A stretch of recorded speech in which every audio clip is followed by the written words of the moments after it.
അപ്പൊ അളിയൻ കാര്യമൊന്നും അറിഞ്ഞില്ലേ? ഇല്ല. എന്നാൽ ഇനി ഞാനത് പറയാം, ആരും ഞെട്ടരുത്.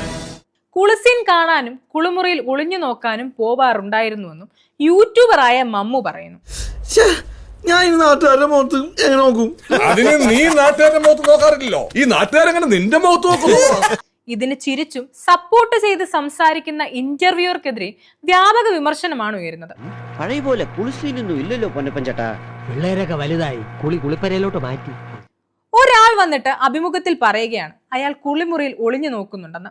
ചേടാ, ഇത് പണ്ട് ശിവന്റെ മുടിവെട്ടാമെന്ന ബാർബറെ കഴുത്തി കിടന്ന് പാമ്പ് കടിച്ചോടിച്ച പോലെ ആയല്ല. ഇത് കേൾക്കുന്ന അവതാരക പൊട്ടിച്ചിരിക്കുന്നു. ഇത് ഒളിഞ്ഞു നോട്ടത്തെ ക്യൂരിയോസിറ്റി എന്നും അറിയാനുള്ള ത്വരയെന്നും വിളിക്കുന്നു. എപ്പോൾ, എങ്ങനെ, ഏത് സമയത്ത് ഇതെല്ലാം ചോദിച്ച് മനസ്സിലാക്കുന്നു. ഓഹോ, അപ്പോൾ അങ്ങനെ ഒരു സംഭവം ഉണ്ടായിരുന്നല്ലേ?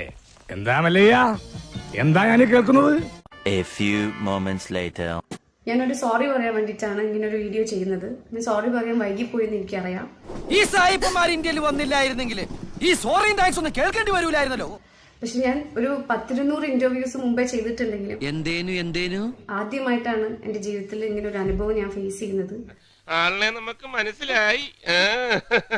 അതുകൊണ്ട് തന്നെ ഇങ്ങനെ ഫസ്റ്റ് വന്നപ്പോൾ എങ്ങനെ ഹാൻഡിൽ ചെയ്യണം എന്നുള്ളത് എനിക്ക് അറിയില്ലായിരുന്നു.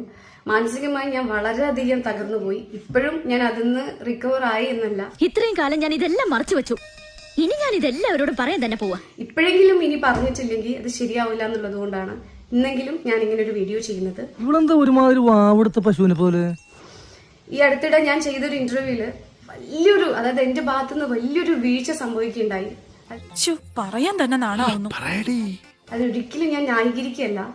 എനിക്ക് ആ ഒരു സമയത്ത് എന്റെ ഗസ്റ്റ് അങ്ങനെ പറയുമ്പോൾ എങ്ങനെയാണ് അതിന് ഇന്ററാക്ട് ചെയ്യേണ്ടതെന്നുള്ളത് പെട്ടെന്ന് എനിക്ക് മനസ്സിലായില്ല.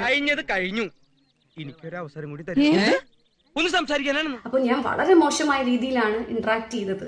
അത് നിങ്ങൾക്ക് എല്ലാവർക്കും വളരെയധികം വേദനിപ്പിച്ചു എന്ന് എനിക്കറിയാം. തുറന്നു പറയുകയാണെങ്കിൽ നാട്ടുകാർക്കെല്ലാം നിങ്ങളെ പറ്റി വളരെ മോശം അഭിപ്രായമാണ്.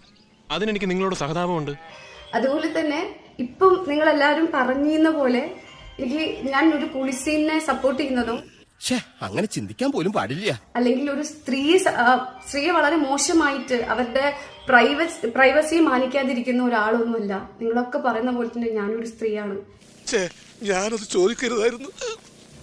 ഒടുവിൽ കുറ്റസമ്മതം നടത്തി അല്ലേ?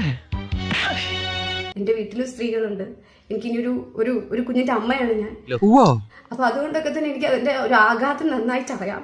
പക്ഷെ ആ ഒരു സമയത്ത് എനിക്ക് ഹാൻഡിൽ ചെയ്യാൻ പറ്റിയില്ല. ഞങ്ങൾ ഒരുപാട് സാറിന്റെ മുന്നിൽ കിടന്ന് ആദോ ഹവയും കളിച്ചിട്ടുണ്ട്. അതൊക്കെ ഉണ്ണിയേശുവിന്റെ കുസൃതികളായി കണ്ട് എന്നോട് സാർ ക്ഷമിക്കണം. എന്നാ പിന്നെ ഞാൻ ഇറങ്ങട്ടെ, എന്നിട്ട് ഒരുപാട് കാര്യങ്ങൾ ചെയ്തു തീർക്കാനുണ്ട്.